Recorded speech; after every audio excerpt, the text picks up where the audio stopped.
島にあった莫大な宝を目の前に、ロジャーはあの時笑ってた。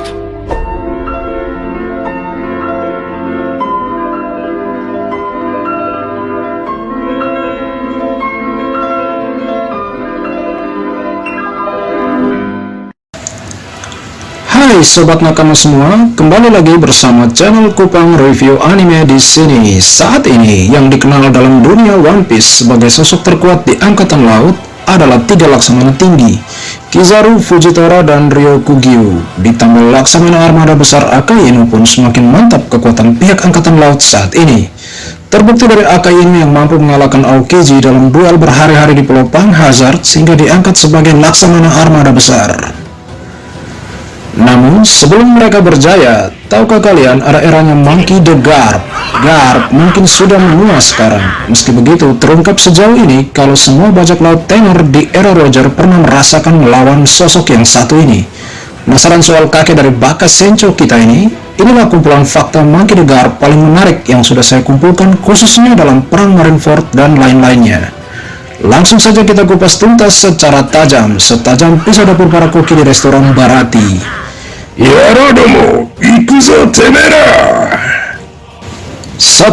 Garp sempat memukul meja Sengoku beberapa jam sebelum perang Marineford berlangsung. Sengoku cukup tegang melihat sahabatnya itu memasang wajah geram di depannya dan nyaris ditabuk Garp karena Sengoku berkata, "Akan aku katakan semuanya pada dunia." Maksudnya di sini tentang hubungan Portgas the Ace dan Goldie Roger. 2. Garp dilarang keras ikut perang Marineford kecuali diberi izin oleh Sengoku. Apakah karena Sengoku takut ya karena kekuatan kakek satu ini yang terlalu overpower? 3. Garp dilarang bertindak di luar batas. Duduk dekat Ace saja sempat membuat Sengoku khawatir. Ya, khawatir kalau Garp ngamuk atau melepaskan Ace. Maka dari itu Sengoku mengancam Garp agar tidak bertindak macam-macam. 4. Garp sempat duduk di kursi Akainu ketika perang besar di Marineford berlangsung. Terlihat semua anak buah Shirohige, para Okama Ivankov, serta seluruh tahanan Impel Down sangat takut. Tapi Shirohige mengatakan jangan takut pada prajurit tua itu. Tapi tetap saja armada mereka agak takut mendekati sosok kakek legend yang satu ini. 5. Garp sering tertawa terbahak-bahak, tapi juga kadang menangis sampai air matanya menetes. Sambil menemani Ace, dia duduk dan seolah tak ingin Ace kesepian atau mati. 6. Ketika menghajar Marco, api Phoenix Marco yang dalam wujud full Phoenix padam seketika. Marco sampai meringis kesakitan mendapati pelipisnya yang cedera dipukul Garp sampai dirinya terpental menghantam tanah dengan kondisi api di tubuhnya padam. 7. Garp tega menghajar Marco, tapi nggak tega menghajar cucunya Luffy. Dia memilih daripada menghajar Luffy dengan serius, dia lebih sudi Luffy yang menghajar dirinya dengan keras. Sehingga semua orang yang ada di situ takjub melihat Luffy sukses memukul Garp sampai jatuh. 8. Ketika akhirnya Ace bebas dan kabur bersama Luffy, Garp tidak lagi menunjukkan emosinya. Dirinya seolah bahagia melihat dua cucunya bebas. Tapi amarahnya kembali meledak ketika melihat Akainu menghajar Ace dengan tinju magmanya dan nyaris membunuh Luffy. Garp meminta Sengoku menghentikan dirinya saat itu juga, karena jika tidak, entah apa yang akan terjadi pada Akainu saat itu. Mungkin saja Aokiji yang menggantikan posisi Sengoku sekarang. 9. Garp tidak berniat menjawab tantangan Shanks saat itu yang menantang semua orang di sana agar maju melawannya jika nggak mau berdamai. Walau Garp mengutuk Shanks karena mempengaruhi Luffy menjadi seorang bajak laut, tapi dia setuju dan diam di depan Shanks. 10. Sengoku akan meminta Garp maju jika Shirohige tidak bisa dihentikan seluruh pasukan angkatan laut. Garp dianggap sebagai harapan terakhir dalam menghentikan Shirohige. Dalam dialog, Shirohige semakin mendekati Sengoku, memanggil nama Garp, dan Garp menjawab, 11. Sedikit menjelaskan alasan kenapa Garp tidak bisa menyelamatkan Ace dan Luffy. Dia seorang yang profesional dalam bertugas. Dia tahu tempat dan posisinya sebagai seorang angkatan laut. Dua cucunya memang bandel sampai jadi bajak laut besar. Tapi walaupun begitu, dia ingin menolong kedua cucunya ini karena rasa keadilan dan kasih sayang dalam jiwanya. Akhirnya dia pun dilema karena bingung dan gak tahu harus berbuat apa, sampai air matanya pun mengalir. 12. Ketika Luffy memukulnya, sedikit pun dia nggak menghindar karena dia tahu keluarganya lebih penting dan lebih dari segala-galanya. Tapi di satu sisi dia adalah seorang prajurit angkatan laut. Ya, mau nggak mau kan dia harus memberikan contoh pada prajurit-prajurit muda yang lain tentang jiwa keadilan sejati. 13.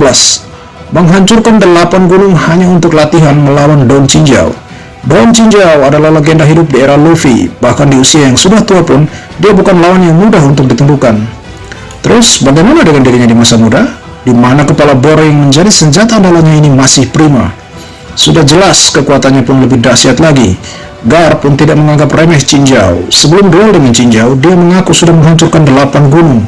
Mengingat Garp kemudian benar-benar mengalahkan Chinjao sampai kepalanya rusak, tampak jelas kalau Garp tidak bercanda soal latihannya ini. 14. Disebut pahlawan angkatan laut karena mengalahkan bajak laut Rocks. Terungkap kalau gelar pahlawan angkatan laut yang dimiliki Garp bukan diperolehnya karena jasanya menangani kelompok Roger, melainkan karena mengalahkan bajak laut Rocks. Siapakah bajak laut Rocks? Rocks adalah bajak laut penguasa dunia sebelum era kekayaan Roger.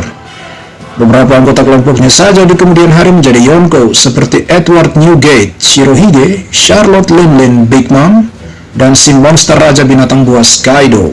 Belum lagi beberapa nama yang sudah terungkap seperti Captain John terlihat di art thriller Bark yang sudah berubah menjadi zombie dirubah oleh Gecko Moria, Kenji Shinoshiki, tahanan pertama yang berhasil lolos dari Impel Down dan ditampilkan dalam The Movie Strong World, Ochoku, dan masih banyak lagi. Bisa mengendalikan kumpulan monster seperti mereka menjadi bawahan, sudah tentu Rocks Desedek sang kapten kekuatannya jauh-jauh lebih mengerikan. Tak heran Garp disebut sebagai pahlawan karena mengalahkan mereka. Uniknya, meski tidak ditulis dalam sejarah, untuk menjatuhkan bajak laut Rocks ini, Garp muda terpaksa harus bekerja sama dengan seorang bajak laut rookie yang baru naik daun, yaitu Goldie Roger. 15. Kadang melatih tanding dengan Ace, Luffy, dan Sabo. Sabo dan Ace sudah terlihat tangguh sejak kecil. Dua bocah ini bahkan bisa mengalahkan orang dewasa dalam pertarungan, kalau situasinya tidak terlalu sulit. Namun Sabo, Ace, dan Luffy pernah merasakan bagaimana rasanya latihan bersama kakek mereka Garp. Versi anime One Piece menunjukkan seperti apa seramnya latihan ini. Tanah berguncang, pohon tumbang, dan begitu Garp selesai, trio bocah ini sudah ambruk semua. 16. Ingin Luffy dan Ace jadi angkatan laut seperti dirinya. Tapi anehnya, Garp tidak pernah membawa mereka ke markas angkatan laut. Garp selalu berkata kalau dia ingin menjadikan Luffy dan Ace sebagai prajurit angkatan laut. Namun anehnya, kalau dipikir-pikir, dia justru jarang membuktikan perkataan ini kepada cucu-cucunya ini. Bukannya dititipi ke pangkalan angkatan laut, Garp malah menitipkan Luffy dan Ace ke Dadan, seorang bandit gunung. Untuk saat ini dicurigai kalau Garp sebenarnya masih ingin melindungi bocah-bocah ini saat mereka belum cukup kuat. Anak dari Monkey D. Dragon dan anak dari Goldie Roger pastinya bisa diincar oleh pihak-pihak angkatan laut dan pemerintah dunia. Sudah begitu, angkatan laut pun memiliki banyak anggota bermasalah seperti Morgan dan Nezumi. 17. Punya rivalitas menarik dengan Roger. Monkey D. Garp adalah salah satu angkatan laut terkuat di eranya. Pria yang kekuatannya sangat dihormati oleh Roger, dan katanya pernah beberapa kali menyudutkan bajak laut Roger, yang pada akhirnya Roger justru menyerahkan diri pada angkatan laut. 18. Garp ingin Kobe menggantikan dirinya di angkatan laut. Kobe adalah murid kesayangan Garp sesuai dengan isi Chapter 1080. Garp merasa Kobe adalah masa depan angkatan laut. Oleh karena itu, Garp berusaha menyelamatkan Kobe di Pulau Hachinosu, yang merupakan markas bajak laut Kurohige meskipun nyawa taruhannya. Garp sangat yakin kalau murid kesayangan itu akan membawa keadilan sejati di tubuh angkatan laut tanpa embel-embel Gorosei dan kaum Tenryubito. Selain itu, sejak perang besar di Marineford saja, Kobe sudah menunjukkan bakat memiliki Kenbun Soku Haki level tinggi. Dia dapat merasakan kematian dari petarung-petarung di sekelilingnya. Oke, sekian dulu penjelasan dari Mimin kali ini. Mohon maaf sebesar-besarnya jika ada kesalahan dalam pengucapan, analisa, dan informasi tentang karakter dan tokoh yang kurang dan tidak sesuai menurut nakama semua. Silahkan tulis di kolom komentar ya. Jangan lupa ikuti terus info dan pembahasan terbaru seputar cerita anime One Piece dengan cara like, share, komen, dan subscribe. See you next chapter.